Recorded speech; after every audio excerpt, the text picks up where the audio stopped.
बिस्मिल्लाहिर्रहमानिर्रहीम।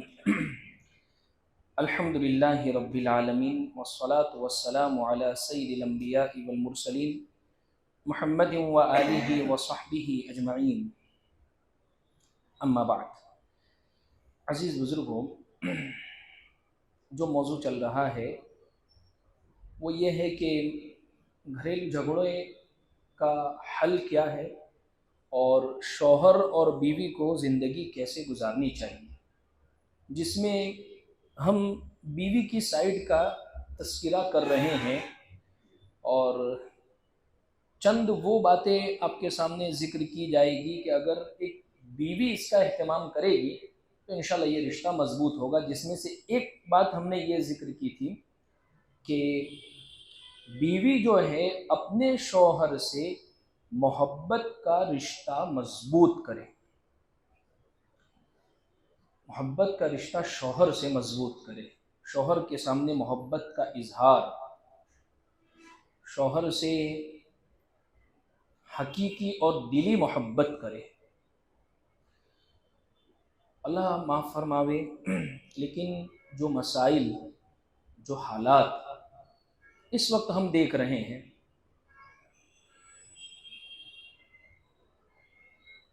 क्या शादीशुदा क्या गैर शादीशुदा,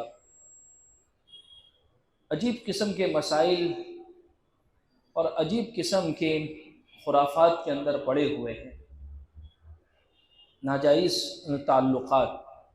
अच्छा, वहाँ मोहब्बत में, वहाँ इश्क में बड़ा मज़ा आ रहा है।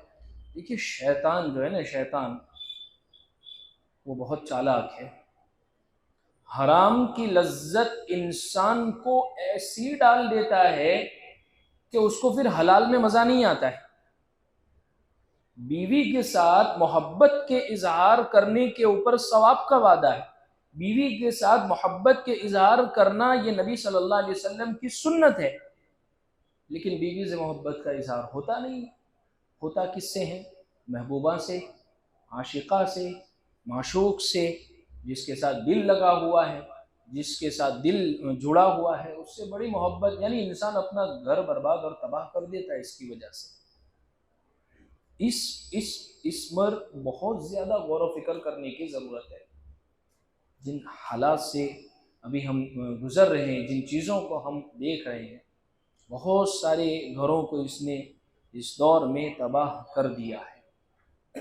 अच्छा, उससे हासिल कुछ भी नहीं होता है, हासिल कुछ भी नहीं होता है। हज़रत यूसुफ़ अलैहिस्सलाम से मोहब्बत ज़ुलेखा ने कैसी ज़बरदस्त की थी, यानी वो मोहब्बत तो मिसालों में बयान की जाती है, लेकिन उस मोहब्बत का हासिल क्या निकला? यूसुफ अलैहिस्सलाम तो मना ही कर रहे थे, इनकार कर रहे थे, अल्लाह से डर रहे थे, उसको भी कह रहे थे तू भी अल्लाह से डर, ये क्या गुनाह में पड़ी। लेकिन वो कह रहे नहीं, आपके बगैर चलता नहीं है, आप मेरे सब कुछ है, आपके लिए मैं सब कुर्बान कर दूंगी, बस आपसे मोहब्बत है, आप ही मेरी दिन हो, आप ही मेरी रात। यूसुफ अलैहिस्सलाम को ये कह रही है। और ज़रा भांडा फूटा, दरवाजे खुले, अजीज़ मिस्र सामने आया। अब कहना था ने, अब कहना था कि यूसुफ से मुझे बड़ी मोहब्बत है, आप मुझे तलाक दो, मैं तो यूसुफ के साथ जाना चाहती हूँ। लेकिन क्या कह रही है, क्या कह रही है? जुलेखा अपने शौहर से यूं कह रही है, उस आदमी की क्या सजा होगी जो आपकी बीवी के ऊपर हाथ डालता है, जिससे 1 मिनट पहले मोहब्बत के दावे कर रही थी। जैसे ही ये पूरा मामला खुला है, अब इल्ज़ाम यूसुफ अलैहिस्सलाम पर डाल रही है। हराम मोहब्बतों का हासिल और हराम मोहब्बतों का निचोड़ यही निकलता है कि जब ये मामला खुलता है तो फिर इल्ज़ाम एक दूसरे के ऊपर इंसान डालता है कि पहले शुरुआत इसने की थी, नहीं पहले दौरे इसने डाले थे, पहले आंखें चार इसने की थी, पहले मैसेज इसने भेजा था, पहले आईडी इसने बनाई थी, पहले इसने। ये हराम मोहब्बतों का हासिल है। इसलिए अल्लाह रब्बुल इज़्ज़त ने हलाल मोहब्बत हमें अता फरमाई है बीवी की शक्ल के अंदर। इसलिए हाजी शकील साहब बहुत बड़े बुज़ुर्ग हैं। देखिए एक बात मैं यहाँ बताऊँ, इंसान जब नेक होता है, अल्लाह से डरता है, नेक होता है, उसको हलाल चीज़ों में मज़ा आता है। लेकिन इंसान जब बुरा होता है, गुनाहों में पड़ा हुआ होता है, हलाल चीज़ की मोहब्बत उसके दिल में से निकाल दी जाती है, हराम कामों में उसको मज़ा आने लगता है। हाजी शकील साहब फरमाते हैं कि आज मेरी उम्र 80 साल है, मेरी बीवी की उम्र 75 साल है, लेकिन मैं उससे आज भी वैसी ही मोहब्बत करता हूँ जिस दिन शादी की पहली रात को मैं उससे मोहब्बत करता था। जवानी में जो मोहब्बत अलग होती है, लेकिन नेकी, अरे अल्लाह के नबी सल्लल्लाहु अलैहि वसल्लम के वाक़यात हमने नहीं पढ़े।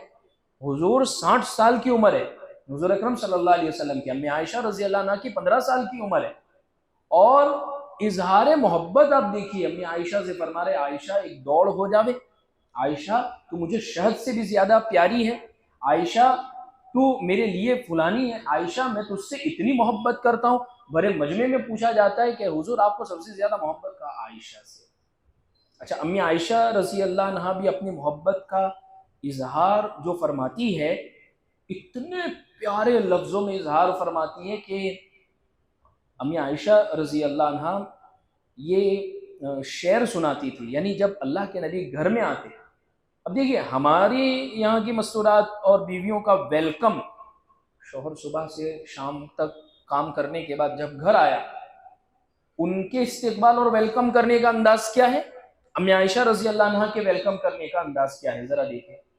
हुजूर पूरे दिन की काम और ज़रूरियात और लोगों के मसाइल और नमाजें, तमाम चीज़ों से फारिग होने के बाद जब घर में तशरीफ़ लाती तो अम्मी आयशा मुस्कुराती, मुस्कुराने के बाद हुजूर को देखकर फरमाती, लना शमसुन वलिल आफाकी शमसुन व शमसी खैरुम मिन शमसी समा।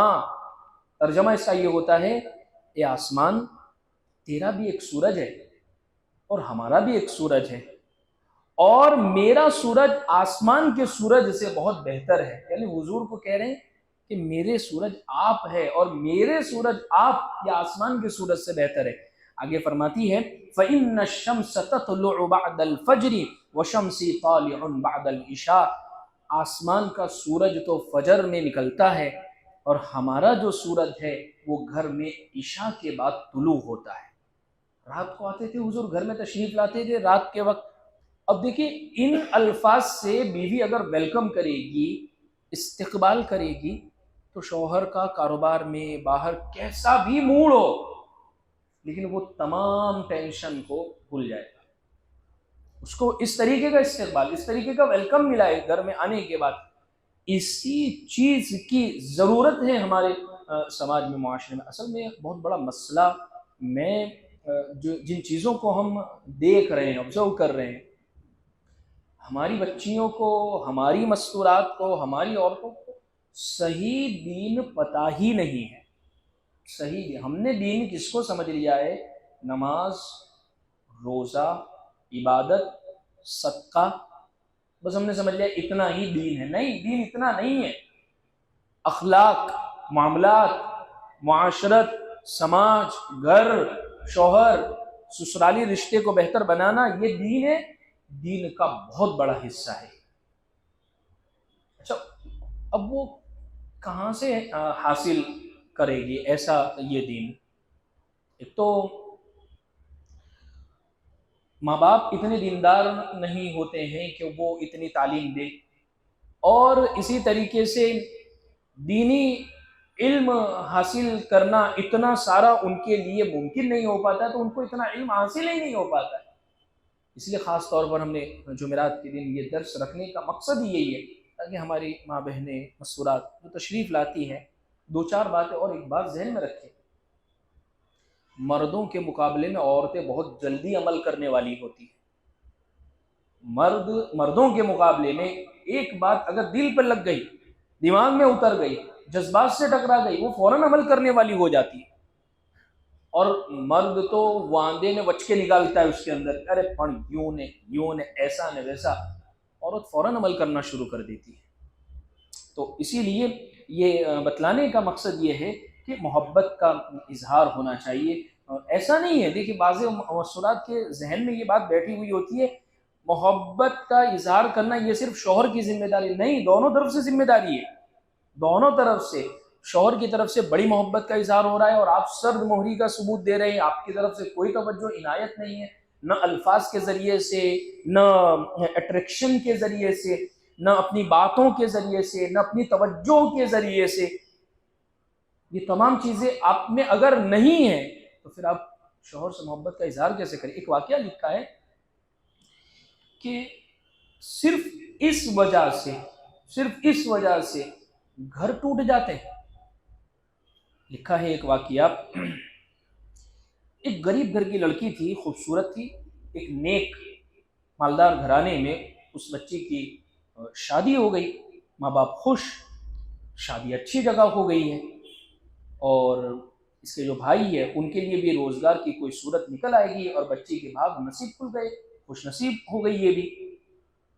अच्छा, जब ये बच्ची घर पहुंची तो अब देखिए वो भले मालदार थे लेकिन दीन था उनके पास, तो शौहर बहुत मोहब्बत करने लगा, यानी इतनी मोहब्बत के बीवी के लिए ये ला रहा है, अल्फाज से तारीफ कर रहा है, उसकी खूबसूरती की तारीफ कर रहा है। अच्छा, इस मोहब्बत को देखकर बीवी नखरे में आ गई।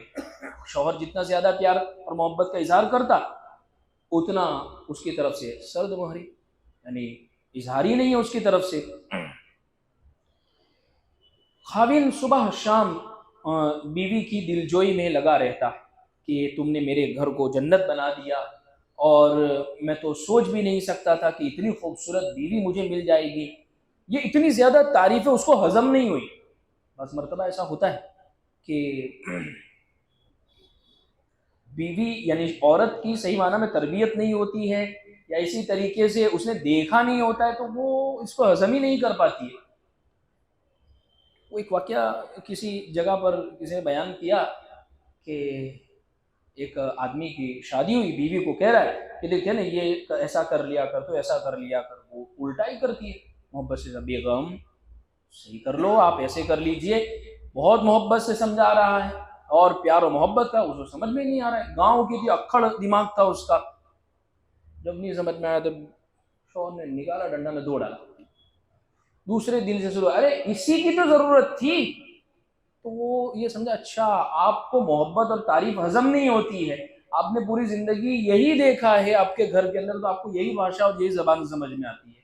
खैर ये दलील नहीं है मारने की, हराम है, याद रखना आखिरत में पकड़ हो जाएगी। लेकिन मैं इस पर सुना रहा हूँ कि जब मिजाज इस किस्म के बन जाते हैं तो फिर बाज़ मरतबा चीज़ें हजम नहीं हो पाती है।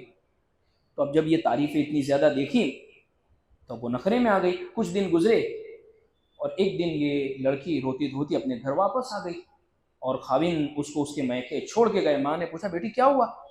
बेटी कहने लगी, खाविन बहुत ज़्यादा मोहब्बत के मूड में था, मुझे प्यार करता था, चाहता था कि मैं भी उससे मोहब्बत का इजहार करूं, लेकिन मैं गुमसुम, मैं अपनी दुनिया में मस्त। जैसे आज के दौर में शौहर मोहब्बत का इजहार कर रहा है और बीवी अपनी दुनिया में यानी मोबाइल में मस्त है, अपने अलमारी सजाने के अंदर लगी हुई है, अपने दूसरे कामों के अंदर लगी हुई है। शौहर और बीवी का क्वालिटी टाइम या ऐसे फालतू टाइम बिताना, इस पर भी सवाब है। यानी कुछ नहीं कर रहे, फालतू की बातें कर रहे, अपने ने ये घर को महल बना देंगे, यहाँ ने सोने की ईंटें में ऐसे लगवाऊंगा, आपका क्या ख्याल है? नहीं नहीं, आप सोने की नहीं, हीरे की ईंटें हम लगवाएंगे। फालतू की बातें, हवा में बातें हो रही, फिर भी इस पर सवाब है शरीयत में। क्यों? अल्लाह के नबी सल्लल्लाहु अलैहि वसल्लम की हदीस है कि आपस में बैठकर सिर्फ ये बातें भी कर रहे हैं, इसके ऊपर भी अल्लाह की तरफ से इनको सवाब का वादा है। तो ये जो लड़की थी ये कह रही है कि मैं गुमसुम थी, बिल आखिर उसने तंग आकर उसने मुझे पूछ ही लिया कि तुम इस कदर, मैं तुमसे इतनी मोहब्बत करता हूँ, इजहार करता हूँ, और तुम्हारे दिल दिमाग में पता नहीं क्या है कि तुम मुझसे मोहब्बत नहीं करती। तो उसे नखरे में आके कहते, हाँ मुझे ना तुमसे मोहब्बत नहीं है। शौहर का दिमाग आउट, मैं इतनी मोहब्बत कर रहा हूँ और इतना जान इस पर लुटा रहा हूँ और मोहब्बत नहीं। जब मोहब्बत नहीं है तो फिर साथ रहकर क्या करना? 1 2 3 खत्म किस्सा। हैट्रिक, 3 बॉल में 3 सिक्सर सीधी मार दी, ग्राउंड के बाहर बॉल। तो यही मसला हो जाता है फिर। इसीलिए कहते हैं कि जब ऐसे मामलात हो, आप रिश्ते को बचाना चाहते हैं, जगह छोड़ दीजिए। जब शोहर भी, बीवी भी जाने के लिए तैयार नहीं होती, वो भी वहीं पे खड़ी, नहीं नहीं आप तो जवाब लेके ज रहूंगी मैं, मेरे को जवाब दो, तुम कायम का ये करते हो। और शोहर भी, हाँ तेरे को जवाब चाहिए, भाई तू छोड़ दे जगह, बात बढ़ेगी तो रिश्ता टूट जाएगा। तेरे मुंह से निकल गया तो फिर मुफ्तियान गिराम और उलमा को, पन गुस्से में निकल गया, पन जज्बात में निकल गया, पन वो यूं कर रही थी ना तो इस वजह से निकल गया। तो खुशी में कोई नहीं देता है, सब गुस्से में देते हैं। कोई ऐसा नहीं कि दुल्हन बना के, बना सिंगार करके, बिस्मिल्लाहिर्रहमानिर्रहीम बेगम अब मैं आपको तलाक, ऐसा कोई नहीं करता है, सब गुस्से में देते। दिमाग आउट तो उसमें ही होता है ये तमाम। तो इसलिए जगह छोड़ दो रिश्ते को बचाने के लिए। समझदार लोग दरमियान में बैठे हो, उनको एक, भाई तू जा तू घर के बाहर चला जा। बीवी को कहते तू तेरे रूम में चली जा, बाद में बात करेंगे इस टॉपिक पर। अच्छा, बहुत सारी मर्दा, बहुत सारे टॉपिक को घसने की भी जरूरत नहीं है। जैसे खुलासे, आप तो मैं सब करके ही रहूंगी, सब खुलासे करने के अंदर ही पूरे रिश्ते की वाट लग जाती है, रिश्ता पूरा मामला बिखर जाता है। तो बहुत सारी चीजों को खुलासे करने की जरूरत नहीं, बस मोहब्बत हो गई, बात क्लियर हो गई, बस खत्म करो, पीछे के सब चीजों के ऊपर मिट्टी डालो, आगे की जिंदगी की शुरुआत करो। खैर, इसको तलाक दे दी। जब ये माँ बाप के घर गई, फिर इसकी आंख खुली कि लम्हों ने खता की, सदियों ने सजा पाई। थोड़ी देर की इसकी गलती थी, 1 महीना शादी को नहीं गुजरा था और तलाक हो गई। और उसके बाद की जिंदगी, अब दूसरी शादी उसकी नहीं हो सक रही है, इसलिए कि जो अच्छे रिश्ते थे, सीधी सी बात है, कुंवारी लड़की से करना चाहते, और इसके नाम पर तो शादी का एक धब्बा और एक दाग लग गया। अब जो रिश्ते आते थे वो उम्र वालों के आते थे, शादीशुदा लोगों के आते थे, और ये घबरा दी थी। और ये जो नौजवान था, जाहिर से बात, ये तो तलाक दे चुका था। तो देखिए इतनी, यानी कितनी बड़ी बेवकूफ़ी है कि वो जिंदगी का वो साथी है और दिल का सुकून का जरिया अल्लाह रब्बुल इज़्ज़त ने बनाया है, तो उसकी तरफ से भी इजहार मोहब्बत हो रहा है, तो इसकी तरफ से भी होना चाहिए, छप जाकर ज़िंदगी बेहतर बनती है। इसीलिए अल्लाह ने कुरान में वजअल बैनकुम मवद्दतन व रहमा फरमाया है। तो नंबर 1 सबसे पहली चीज़ ये है, मोहब्बत का इजहार दोनों तरफ से होना चाहिए।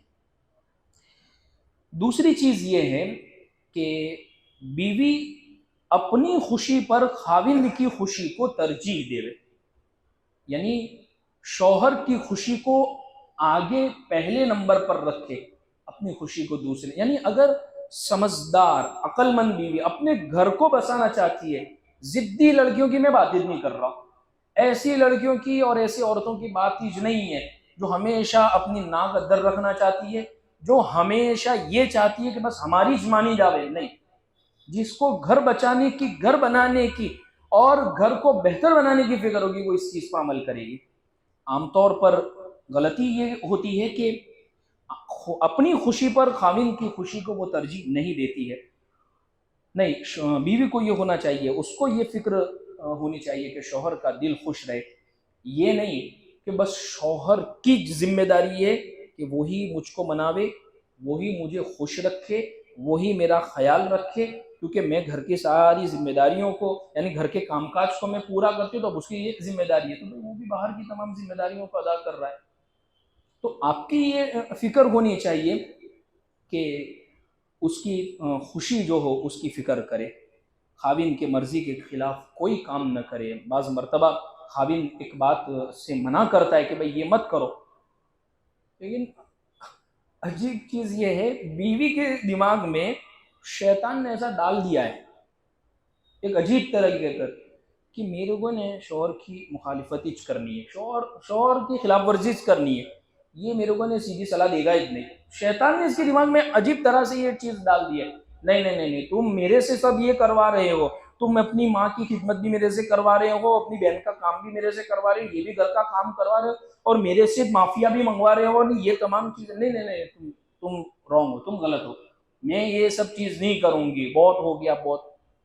उसके दिमाग में शैतान ने एक अजीब तरीके पर डाल दिया होता है कि ये शोहर की नाफरमानी।